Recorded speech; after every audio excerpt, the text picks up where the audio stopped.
Hello and welcome to another Jay's Politics podcast, part of the Podcast 99 Internet Radio Network.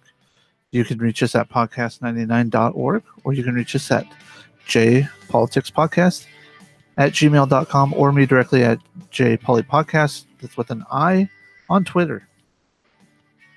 And welcome to This Week in U.S. Politics.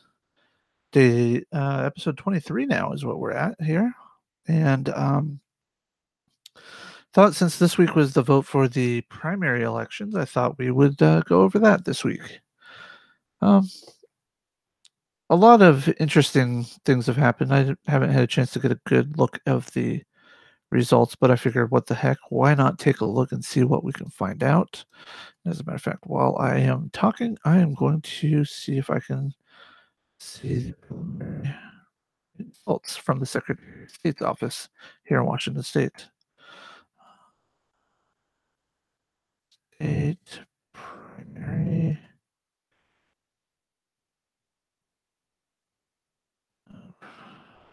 results.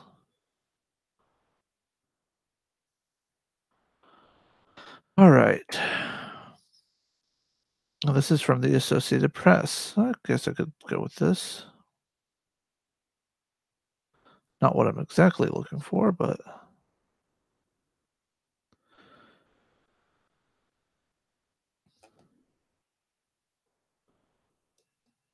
oh, here we go. Good. This is what I want to talk about. All right. So, what brought my mind up on this, what got me into thinking about this topic specifically was, one, we had the primary and I did vote. I don't know how many of you did, how many of you are able to. I know that I swear that I left mine as independent, which is probably why I had a lot of options on there, but I don't know. We'll see. But I thought today I would discuss a story that's in the Seattle Times, but also came out in the Olympian and News Tribune as well. And it's titled, GOP Might Lose Ground at Washington State Legislature Judging from the Primary Results. And we are going to go to application window. All right. And it's written by Joseph O'Sullivan at the Seattle Times. It was last updated on Wednesday the 8th. So, Republicans in the Washington State Legislature might be in deep trouble. In Tuesday night's initial primary results, Democrats appeared to have a shot at picking up 4 Republican-held state Senate seat areas. State Senate seats. At least 11 Republican House incumbents trailed their Democratic challengers. At least another 3 Republican House candidates in open seats that had a GOP is defending were also trailing. At least another 3 Republican House candidates in open seats that the GOP is defending. That's why I was having an issue with it. But as many more votes are counted in the coming days, those results could swing. But the initial ballot shows Democrats leading, not just in the usual handful of Puget Sound area swing districts. Now, when it comes to the primaries, I just use them as a sounding board, as a test point, as to what we are, sharing, or what we are potentially to see. I don't think it is a true indication of how we, the populace, feel, but it is one that I feel that we are able to grasp, that we are able to get a good set of data from. Again, not whole data, just a set. And I just hope that our news medias and our pollsters don't use this as in the same way that they were trying to tout Hillary was winning last year, or 2016. That's not the case. Just use it for what it is, a good measuring stick, but not the be-all, end-all. Now, with that, I hope to see that we can get a little bit I don't want to say a little bit more progressive in our state, but I hope that we can get a better balancing act in our state, not have partisan politics like we're seeing in Washington D.C. That's what I'm wanting to see in the state. But that's not always the case. The Democratic candidates were beating Republicans in normally deep red places such as Spokane area's 6th district and Vancouver area's 18th district. Those two are actually quite red in our state. I mean, that's one of the things. Being over in the being over in Eastern Washington, it's a lot of rural farmers, a lot of conservative ideology over there, and that's not a bad thing at all. Vancouver's a little Vancouver's always been one that's flummoxed me since it's so close to Portland, but it could just be where all the conservative Oregon employees live. I don't know. It quote, "It's certainly much stronger returns than we had expected in even our most optimistic projections," end quote, said Representative Joe Fitzgibbons, Democrat from Burien and chair of the House Democratic Campaign Committee. In a text message, House Minority Leader J.T. Wilcox, a Republican from Yelm, pointed out to generally low turnout, saying, "Probably some changes in the next few days." That's true. Democrats also held commanding leads in many of the districts that Republicans this year had hoped to target.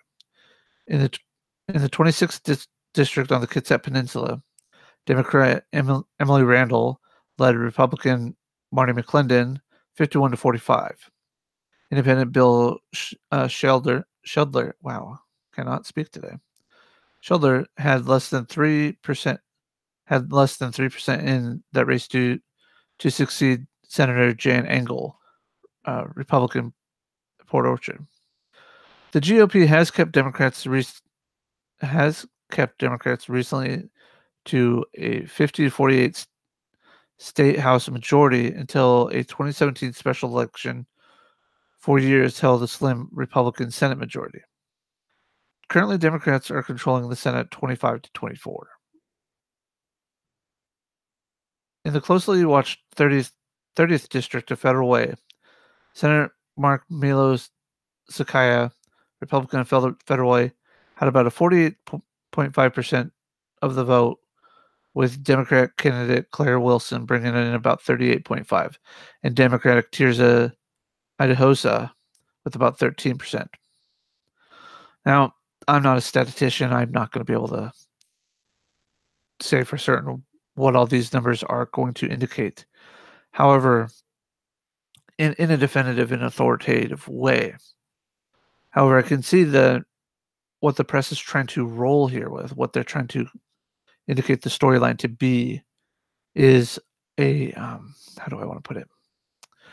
Is it's going to be the blue wave, basically. What you hear in the national political scene with Senator what's Representative candidate? Oh, what's her name? Ocasio or something like that. I can't remember off the top of my head what her name is. The one who's not quite a democratic socialist or a socialist or a social democrat. What is it too? From New York. She's they're calling her the blue wave and seeing how things are going. So that is not what I'm seeing here. That's not what I don't say it's not what I want to see, but that's just not what I'm seeing here. So let's go back to the article since I was reading without looking at it. So here we go. All right. Even though nobody's in here, still present to everybody.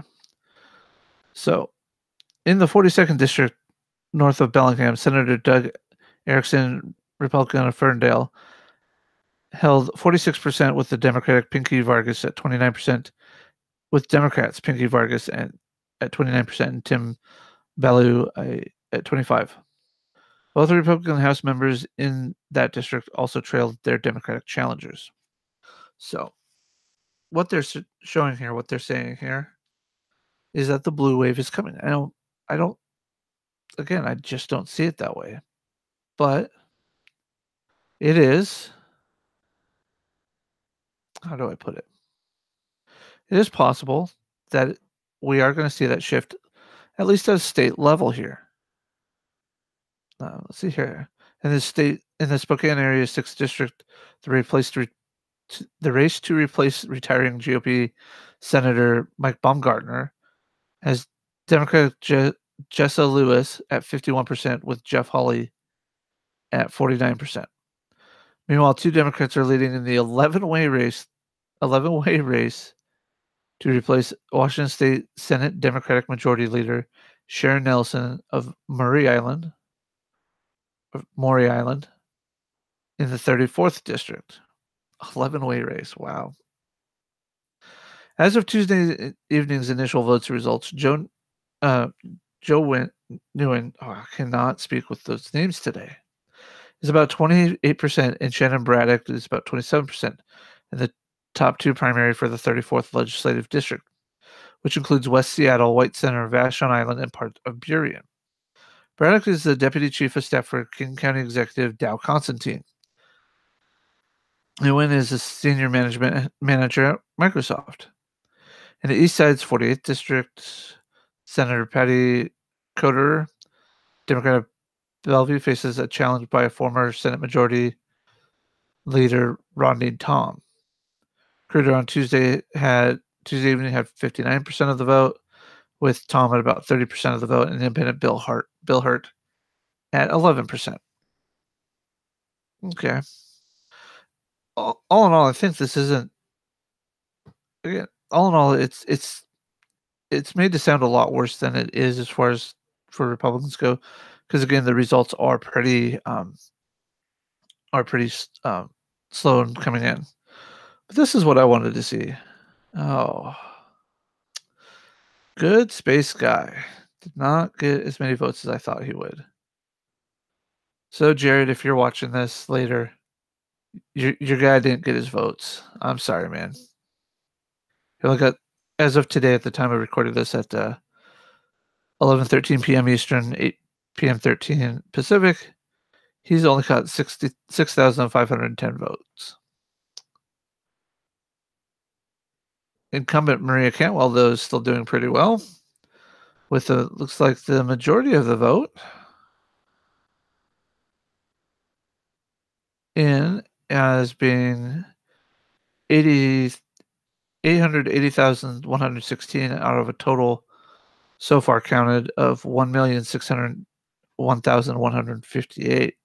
Sorry, 54. I cannot even number today. Speaking is hard. All right, so let's go to the representative district maps, and let's go to my district, the 10th district. And of course, Denny Heck. Now, Denny Heck hasn't actually been that bad of a rep that I would like. But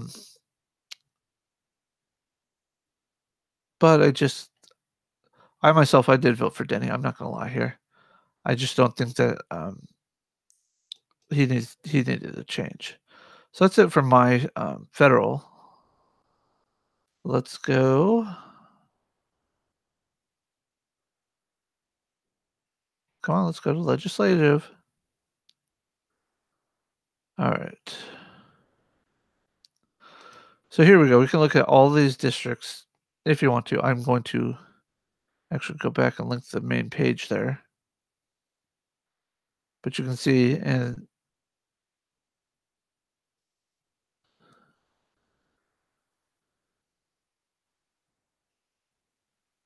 you can see when you click on the county map area that shows you where they're at, it shows you who's winning by what. So Colin McMahon not doing too bad for the two of the most populous counties here in the state. Excuse me. So let's go with. Let's go back to the home so I can actually get the link. I need to keep a notepad up. Hey, Pause, how's it going? I better not put it there. I need to pull up another thing. Too many windows. Didn't think I was going to need a notepad for note taking. So put that there, save that for later. All right. All right, so let's see here. Where am I? I'm somewhere right around District 22, I think. I don't think these are mine, but let's take a look here. Yeah, it's all Thurston County there.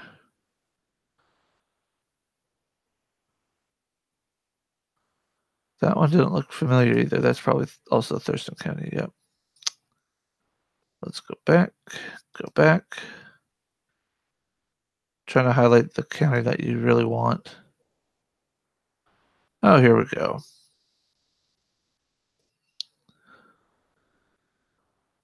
So Mason County, Kitsap County, and part of Thurston County.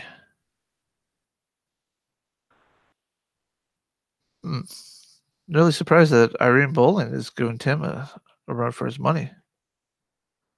Nothing wrong with that. All right, so let's go back to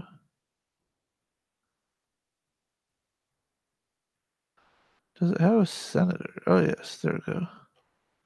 So I want 22, 22, 21 maybe? Nope. Oh, we don't have a senator? I thought we had senators on ours. Oh, well. Oh, we might have been 35 senator.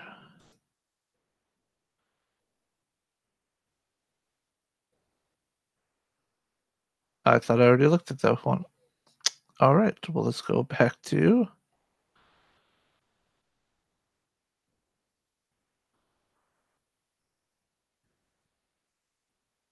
35 state.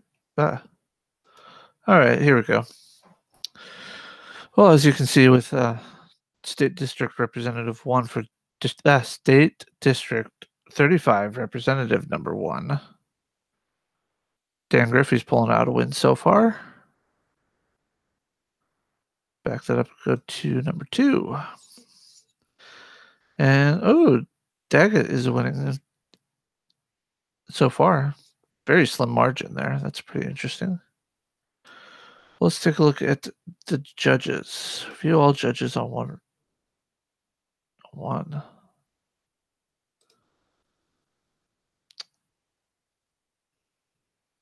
So,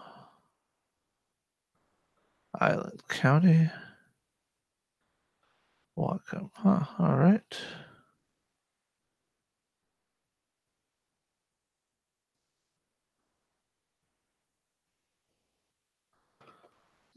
That's interesting. Is that the only one? Apparently it is. Well, let's see what our voter turnout for the entire state so far. All right. Last updated as of the 10th, which was yesterday. As of 6:31 p.m. Voter turnout for the state has been only 38.39%. There are 4,299,119 registered voters. And of the ballots turned in, so the total ballots counted to date were at 1,650,222. So estimated ballots on hand to process are 567. Wow, I cannot word today, can I? So let me pull up a calculator here. Calculator. Let's go to stop. Go back to share my display so you can see what I am doing. All right. So We don't need the times, we just need the numbers. So we got 7, 7. So we got 77567 plus 1650222 equals 1,727,789 total voters that have voted supposedly. Okay.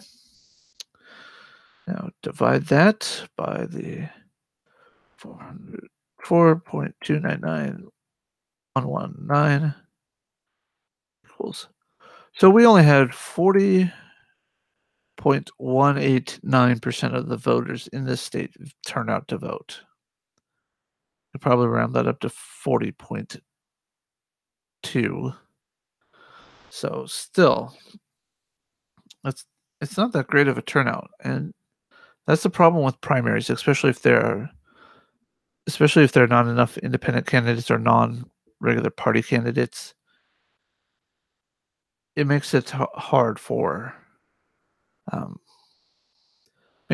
us to get an accurate representation of what the people truly want. It's easy for me to sit here and say that, you know, when the election results for the midterms come out, oh, it's the will of the people. Well, if most of the people don't vote, then it's not the will of the people. I mean, we're not even at half the population that can vote. That's registered and eligible to vote in the state voted. Now, again, it's a primary. I understand that. I'm not worried about, oh, my candidate didn't make it on the primary. I'm like, well, you know, it is what it is. Some of those candidates, again, just going to like the federal senator results. If you didn't vote, if you wanted to vote for Good Space Guy and you didn't, you're not going to be the deciding factor in why he didn't get it. Susan Hutchinson's putting up quite the challenge there, and matter of fact, she's the closest one. I didn't realize how big Maria Cantwell's win her primary chances, but I'm sure she's still going to have a chance to represent. Susan Hutchinson's going to have the chance to run for her party.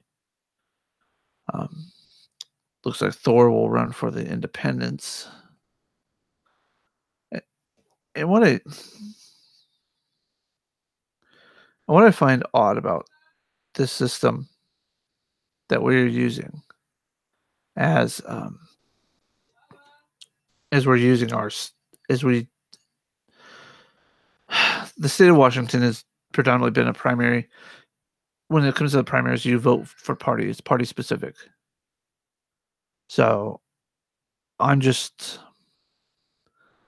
this is the first one that I've gotten a chance to vote in a while, and I took the opportunity to. But with that said, it's why have candidates from here? Let me go back to sharing my screen really quick. So for example, here we have the Stand Up America Party. There is no other Stand Up America Party. He shouldn't even be on the ballot. Okay. But I can understand having these Republican and Democratic Party primaries where they are just doing stuff. So hold on just a second here. All right. So, but when you get to like the human rights and things like that, it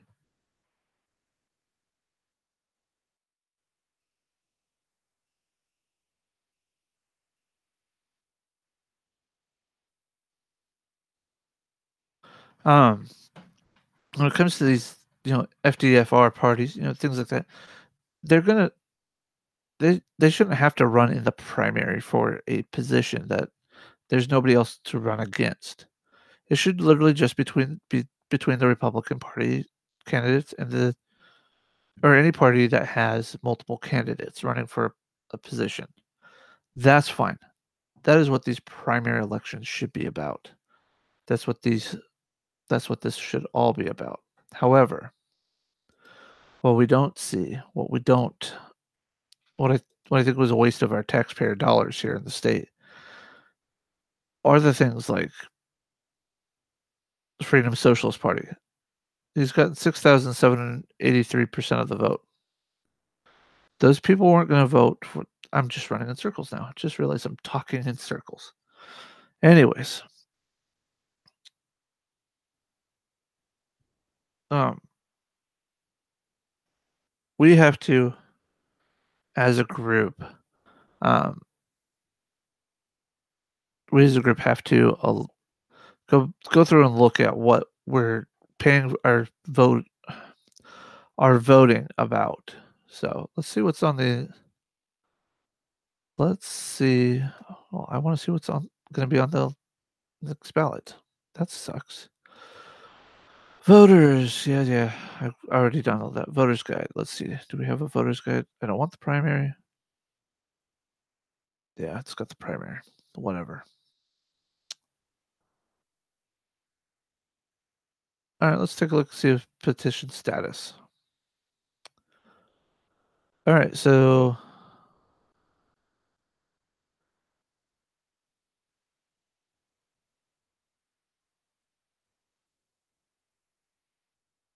what the?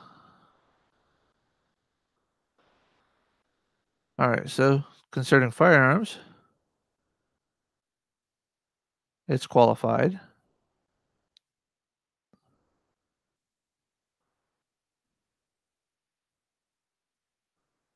That's good. Taxation of groceries.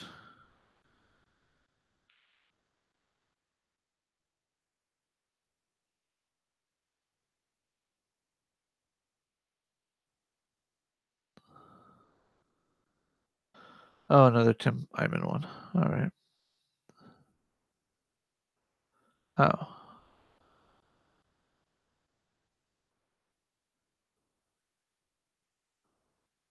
we don't want an income tax. We don't want an income tax too. Come on, Tim Eyman. Seriously? Oh, Kyle Stokel. There's another one of our friendly lobbyists.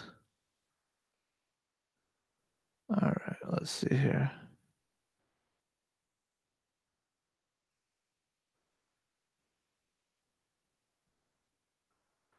Oh, come on.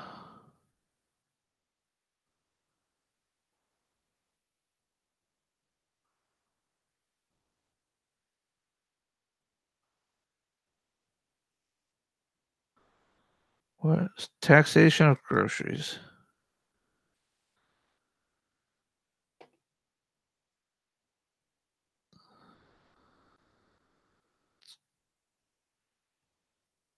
Let's go. Oh, let's go complete text here.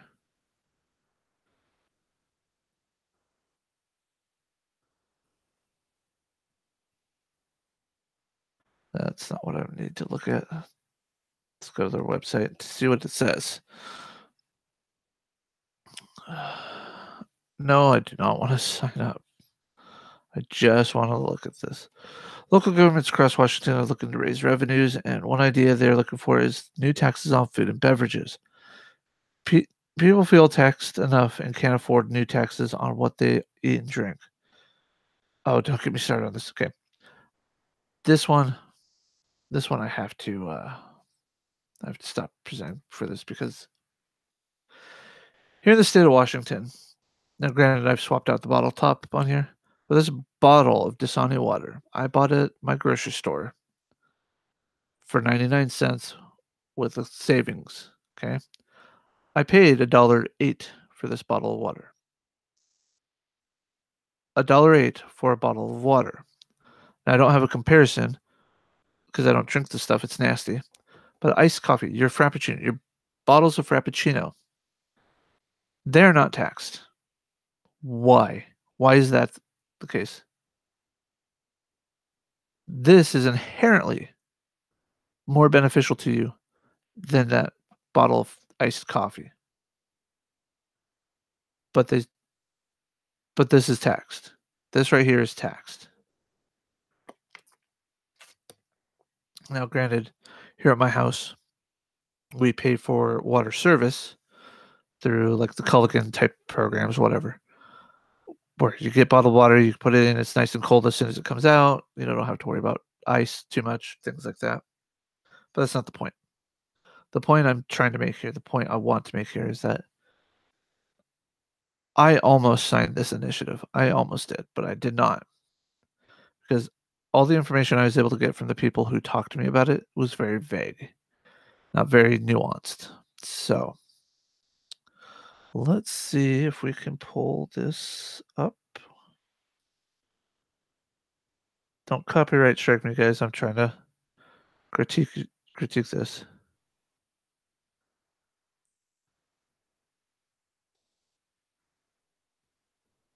Oh, hold on. As it is. Should we start? Feeding these guys is tough enough as it is. I definitely can't afford new taxes on groceries.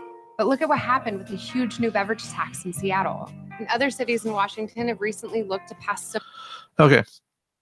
First off, if we go back, it shows that she is from Spokane, Washington. Now, I don't know how often she travels to Seattle. Honestly, I don't. But using news stories as using the news story in this case and having her relay it, that's almost like a logical fallacy, like an ad populum fallacy. Oh, look, in Seattle, it's causing all this strife and whatever else I want to say. What's the word I'm looking for? Grief and whatnot from these people. Okay. They can easily, most people in Seattle don't work in Seattle, don't even work in King County. They can go and get their stuff in another county, like Pierce County if they're South King County, or Snohomish County if they're up in work up in North Seattle, or even Everett and all that. But I digress. Similar taxes. Oh, and I'm not even sharing my screen.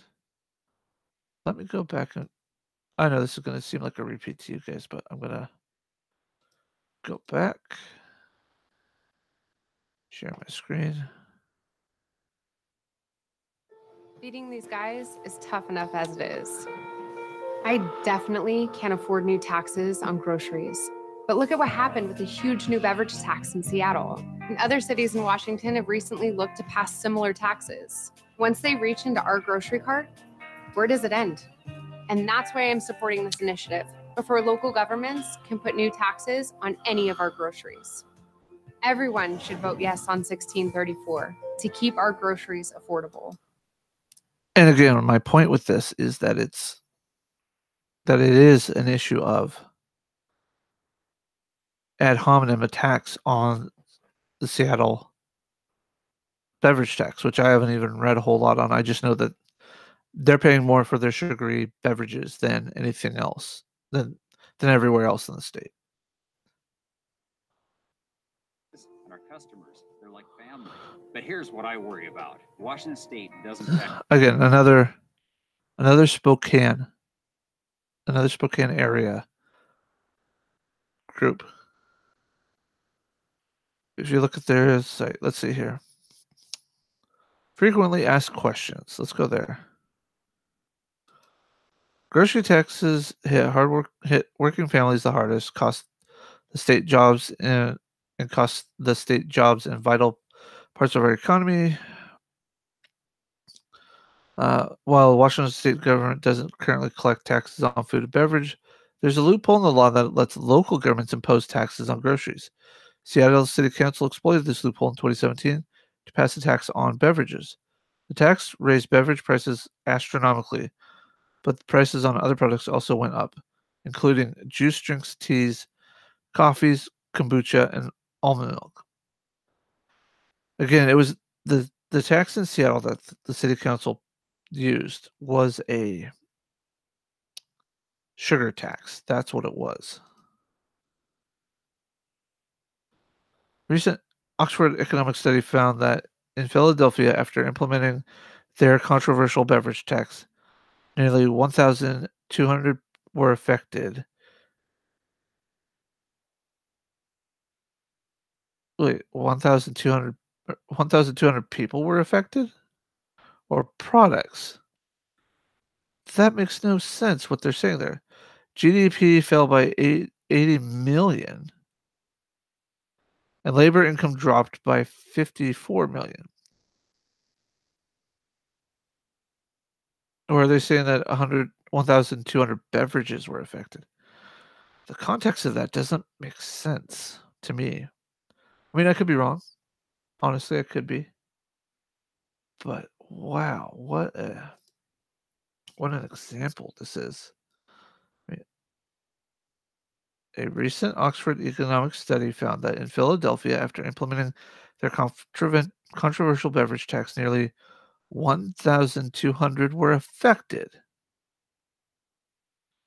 1,200 what? Honestly, 1,200 what were infected? I have no bloody clue. All right. Well, whatever. Let's move on from this. All right.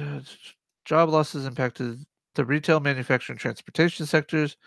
The measure resulted in people shopping outside the city to avoid the beverage tax. It wasn't just confined to beverages, as overall grocery sales dropped in Philadelphia and rose in the suburbs. Why would shoppers leave the city to purchase tax-free beverages? They don't. They take the entire grocery cart with them. This hurt small businesses in Philadelphia and their workers, who saw layoffs and trimming of hours. People did not change their eating or drinking habits, they just changed where they shopped. Seattle is another example of this unintended consequence of the tax. City's tax turned out to be far more complicated and harmful than the politicians originally let on. Since the tax took effect, people were taking their businesses outside of the city to save money.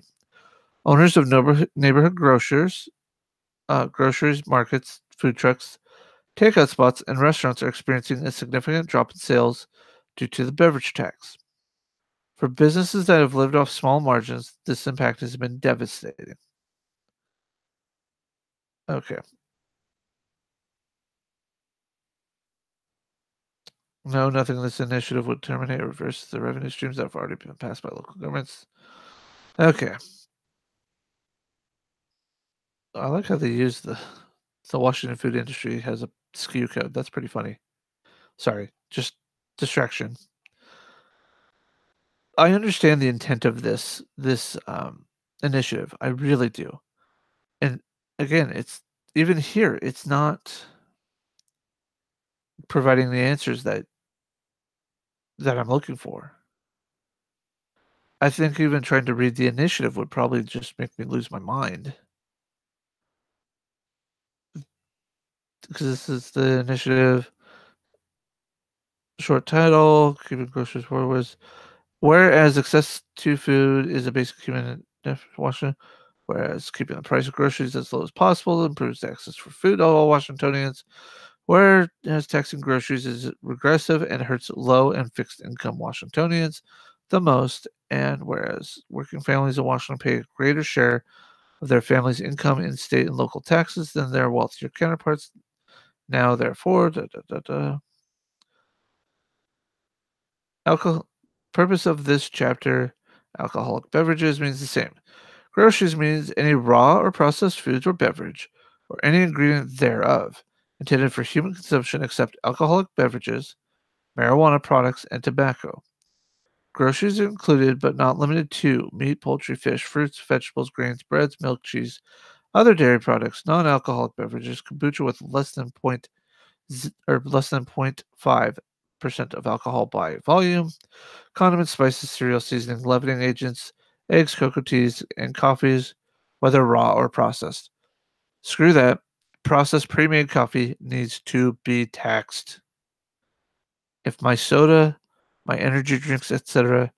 get taxed, that should be taxed before my bottle of water gets taxed. Too bad it's already taxed. Local government entity is the same meaning as provided in RCW 4.96.01. Marijuana products, tax-free or other assignments on groceries includes, but not limited to, a sales tax, a gross receipts tax, business and occupation tax, business licensing tax, Excise tax. Wow. Privilege tax. Oh my god. Or any other similarly levy, charge, or extraction of any kind on groceries or the manufacture, distribution, sales, possession, or ownership, transfer, transportation, container, use, or consumption thereof. Wow. I am sorry, but here's the thing.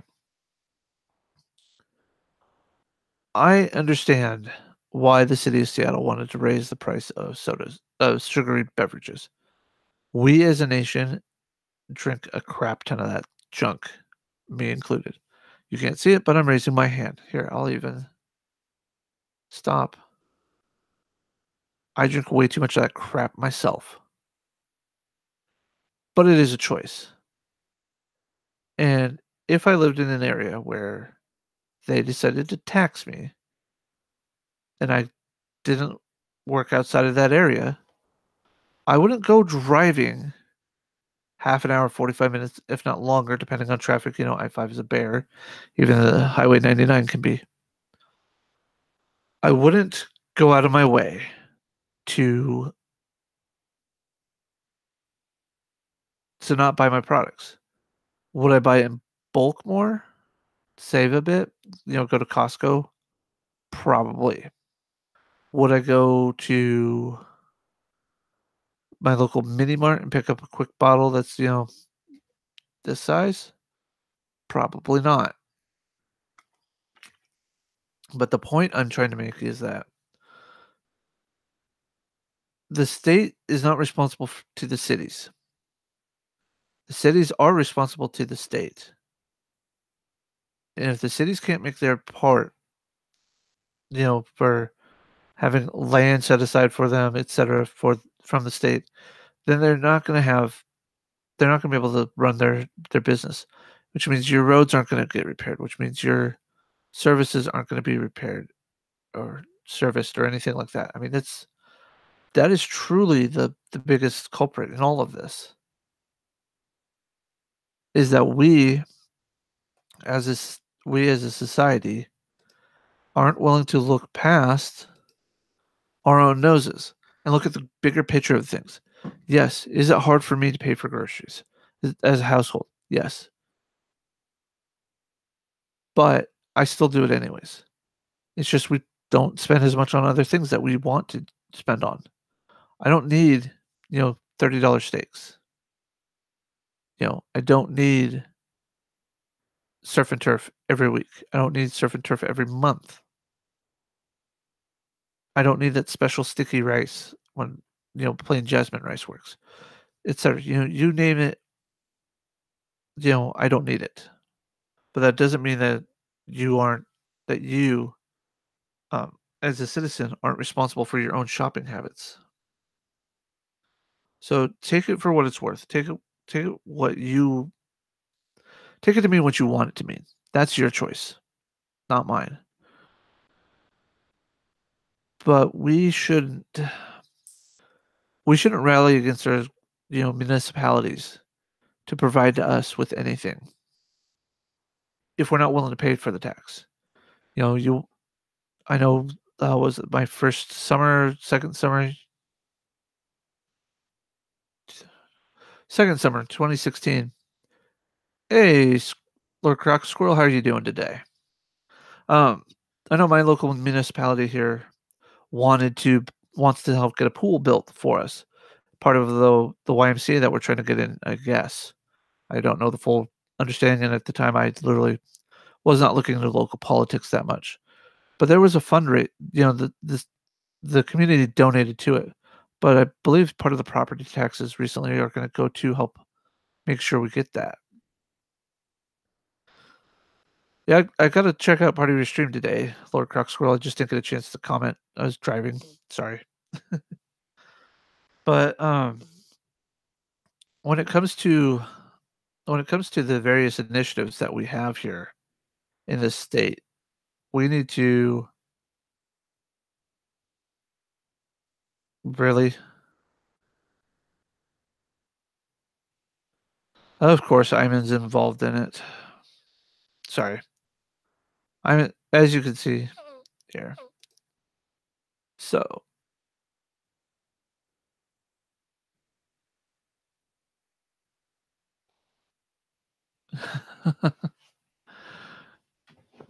uh, rain in Washington during the summer, is that even allowed? I mean, this is the first time it's rained in what, like 3 months?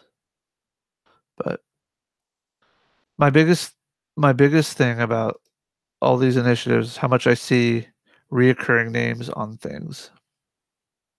So, especially this name.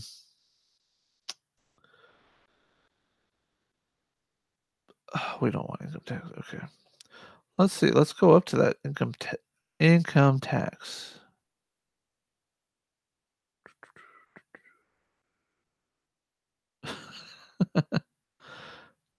That's interesting. Term limits for politicians. Yeah. That won't pass. Oh. Oh, here's a good one. Tim Eyman's 55. All right.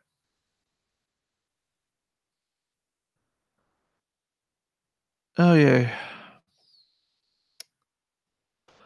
This measure would change the state hourly minimum wage for employees who are at least 18 to $12.50 an hour.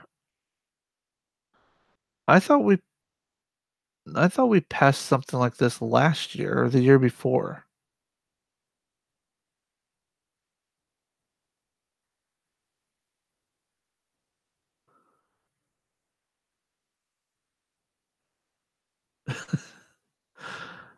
Well,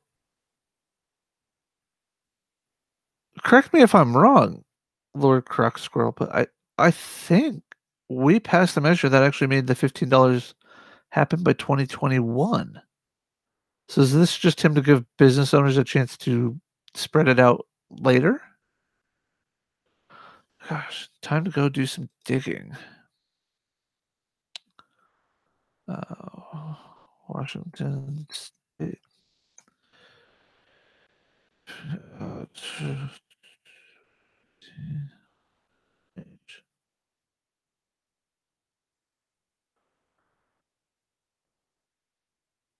No, that's not what I did. That's not what I'm looking for. I'm looking for.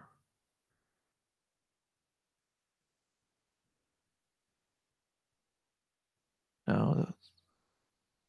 I swear. Let's see. Let's include it. 2017.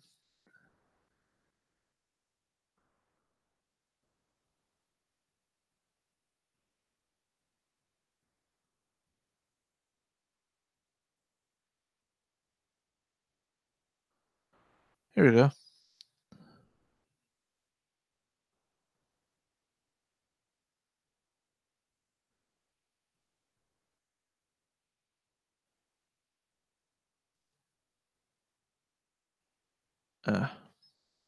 That's not what I wanted. Huh. I swear that it was 2021 was when we were supposed to be up to $15. Oh well.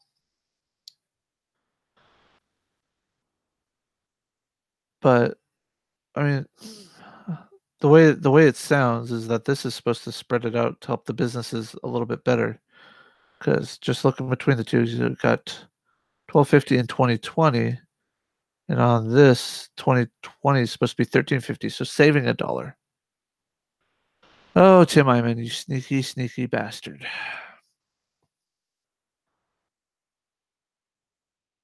Yeah, 20. Yep.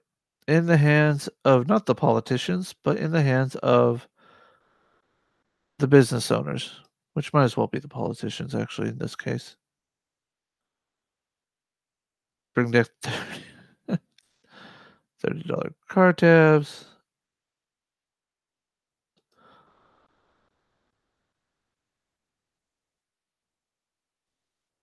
Oh my god.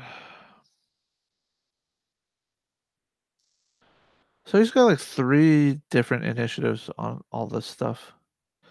I agree with you. I don't really care for the man either. I honestly think he's just a hack. Couldn't become a politician, so why not just lobby against them? All right, let's see here. Do we have anything worthy reading here?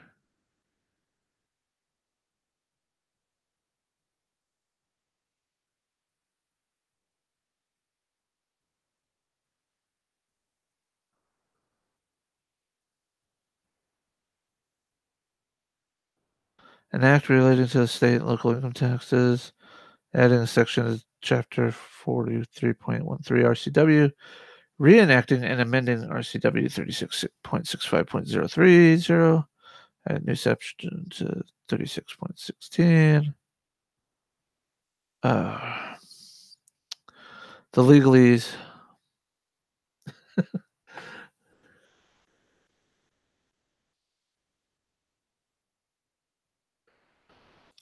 Honestly, I would actually trust a career politician from Washington D.C. before I trust Tim Eyman, but you know, that's not saying much. All right. People strongly oppose that the constant effort by politicians to create and impose new taxes on already struggling taxpayers. This measure would. Well, part of the problem is that we have so many people not wanting to pay into the tax pool, constantly trying to get out of the taxes. So why shouldn't we tax more? I'm not one to be against social programs, honestly. I know that they're there for a reason and that I've benefited from them in the past. But in the past, we truly needed them, and they were there to help out, not live off of. Then you end up getting people who find a way of milking the system. They spread the word to their friends and family and so on and so forth. And now it just snowballs in this whole huge thing.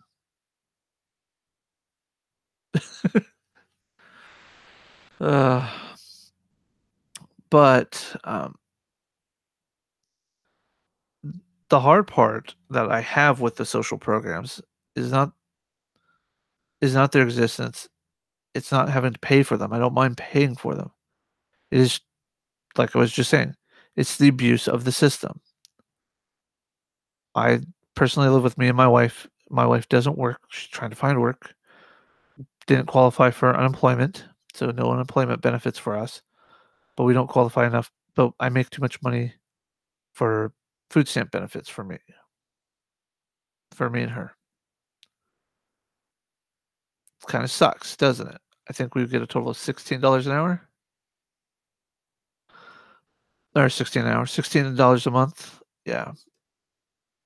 It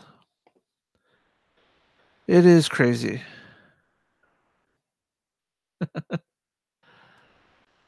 Are you trying to bring games into a serious political discussion there, Lord Crocus Squirrel? How dare you? No, I don't care. I just, for whatever reason, I find the use of these people, the use of these initiatives by people like Tim Eyman, by Kyle Stokel, who I have heard about a little bit, because you see it shows up on multiple active related to minimum wage excise tax. Yeah. The problem we're having with a lot of this still carry on school grounds. Oh God, what am I getting myself into? Would allow non-students. Make sure you note this. This measure would allow non-students to carry pistols on school grounds if they are licensed to carry concealed pistols, with certain requirements for school employees and requirements to post gun-free zone signs. I'm hesitantly optimistic.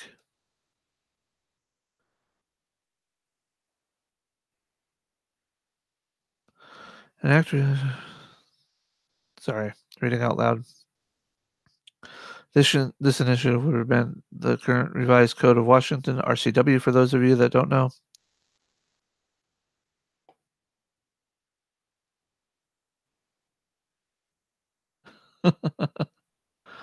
Hold on just a second.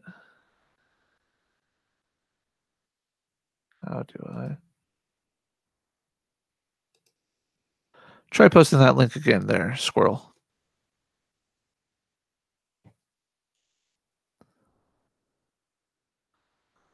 All right. The intent of this initiative is to provide greater flexibility to local school administrators in addressing school security needs, as well as extending the maximum reasonable extension of the constitutional rights to parents, volunteers, and other school supporters while on school property. So, RCW, there we go. Gonna mute that really quick and open a new tab. And I'm going to not show that. Alexandria Ocasio-Cortez. That's who I was trying to think of earlier in the show that you weren't. I don't know if you were watching then. But let's go here. It's unlawful for a person to carry onto or to possess on public or private elementary or secondary school premises, school provided transportation or areas facilities. No, you don't need to show the class. I'm just, I don't need to show the class right now. I will peruse it and we will discuss it later. Maybe in a Thought by Jay segment. I don't, because I'm not a fan of Ocasio-Cortez. So, anyways, I think this actually is. This is still discussing the old one. I am going to save this. Download this. Save. There we go. This is the initiative 1621. You should look into it, Squirrel. You might like it. But anyways, the whole point of the primary election, that is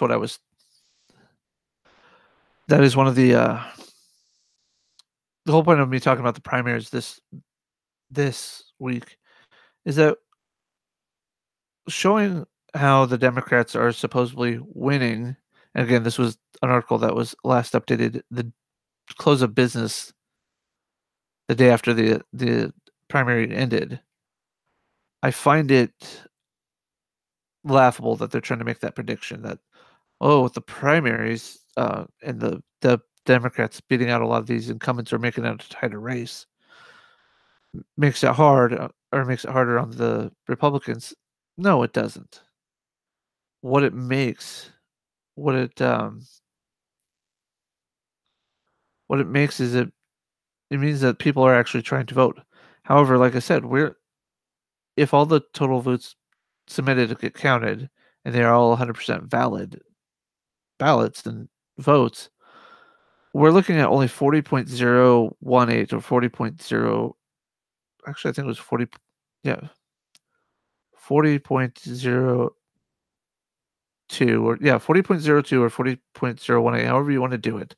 Percent of our state that registered voters voted.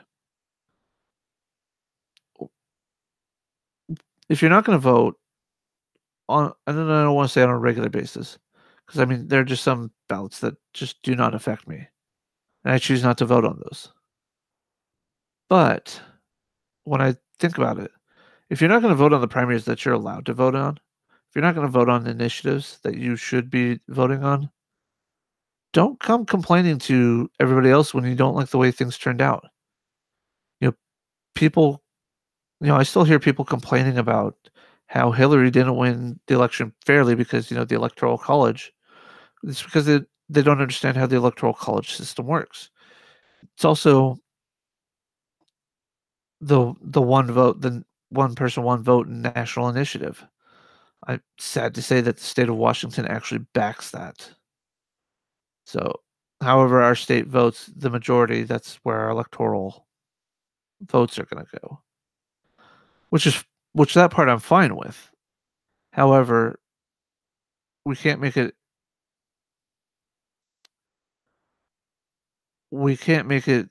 so that it's just a popular vote presidential election.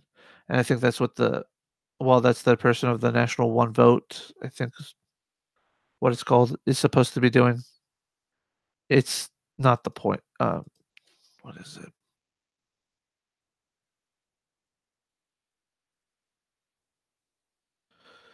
All right, I'm just trying to find the right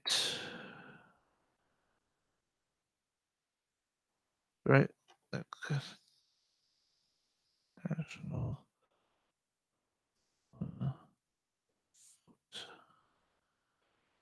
There is National Popular Vote, Interstate Compact. That's what I'm looking for. Now, this is just the Wikipedia page to it, but let's see if it's got the actual page. It doesn't. But it's basically the National Popular Vote Interstate Compact is what I'm talking about here. It is